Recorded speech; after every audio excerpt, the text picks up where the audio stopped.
ദേ ഈ ഇരിക്കുന്നതാണ് ഒരു സമയത്ത് ഇൻസ്റ്റാഗ്രാമിലൊക്കെ വൈറലായിരുന്ന ട്രേസ്ലെച്ചേഴ്സ് കേക്ക്.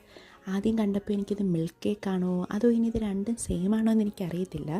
ഞങ്ങൾ വളരെ യാദൃശ്ചികമായിട്ടാണ് ഈ കേക്ക് കണ്ടത്.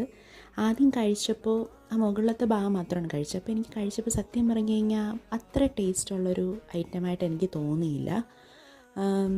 അപ്പോൾ ഞാൻ മനസ്സിൽ ഇങ്ങനെ വിചാരിച്ചു, ഇതാണോ എല്ലാവരും ചുമ്മാ ഹൈപ്പ് കൊടുത്ത് എടുത്ത് വെച്ചതാണോ, അത്ര ടേസ്റ്റ് ഇല്ലാത്തൊരു സംഭവമാണല്ലോ എന്നൊക്കെ ഞാൻ ഇങ്ങനെ ചിന്തിച്ചു.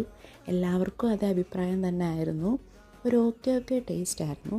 ഇപ്പോൾ ഡെസേർട്ട്സും സ്വീറ്റ്സൊക്കെ കഴിക്കാൻ ഇഷ്ടമുള്ള മമ്മി പോലും കഴിച്ചിട്ട് ഒരുപാട് ചിന്തിക്കാൻ സമയമൊന്നും വന്നില്ല, ഇഷ്ടപ്പെട്ടില്ല എന്നാണ് പറഞ്ഞത്. പക്ഷേ കഴിച്ച് വന്നപ്പോഴേക്കും അകത്തുള്ള കേക്കും ആ മിൽക്കും ഒക്കെ കഴിച്ചപ്പോഴത്തേക്കും സത്യം പറഞ്ഞാൽ നല്ലതുപോലെ ഇഷ്ടമായി. നല്ല സാധനമായിരുന്നു. വാവയെ ഇവിടെ ഇരുന്ന് എല്ലാവർക്കും നോക്കി കളിക്കുന്നുണ്ട്, ലൈറ്റ്സൊക്കെ നോക്കി ഇരിക്കുമായിരുന്നു. നിങ്ങൾക്കും ഒരു ചാൻസ് കിട്ടുകയാണെങ്കിൽ ട്രൈ ചെയ്യും.